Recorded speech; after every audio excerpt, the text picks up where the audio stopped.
पूजा खेडकर प्रकरणी दिल्ली क्राईम ब्रांचकडून पुण्यामध्ये तपास केला जाणार आहे। सोमवारी दिवसभर दिल्ली क्राईम ब्रांचने हा तपास केल्याची माहिती समोर येते। म्हणजे याचाच अर्थ काल दिवसभर ही दिल्ली क्राईम ब्रांचची टीम पुण्यामध्ये होती आणि पूजा खेडकर विषयी तपास करत होती। पूजाच्या बोगस दिव्यांग प्रमाणपत्राबाबत चौकशी प्रकरणाशी संबंधित तपास सुरू असल्याची माहिती समोर येते आणि या संबंधित व्यक्तींची पोलिसांकडून चौकशी सुरू असल्याची माहिती ही समोर येते। दरम्यान क्राईम ब्रांच आज अहमदनगरमध्ये जाऊन तपास करणार असल्याची माहिती समोर येते। वादग्रस्त माजी आयएएस अधिकारी पूजा खेडकर जिने वेगवेगळे बोगस कागदपत्र प्रमाणपत्र जोडून ही जी डिग्री आहे ती मिळवलेली होती, पद मिळवलं होतं असा आरोप त्यांच्यावर झाला होता। त्याचबरोबर वेगवेगळी प्रकरणे समोर आल्यानंतर आता पूजा खेडकर यांची आयएएस ही डिग्री रद्द करण्यात आली आहे, त्यांची नियुक्ती रद्द करण्यात आली आहे आणि दिल्ली क्राईम ब्रांचकडून या प्रकरणाचा तपास केला जातोय।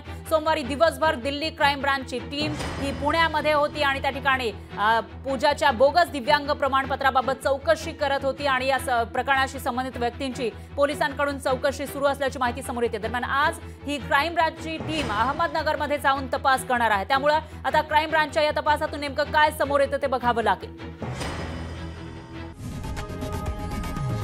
लोकशाही मराठी ऐका, पहा, जागरूक रहा।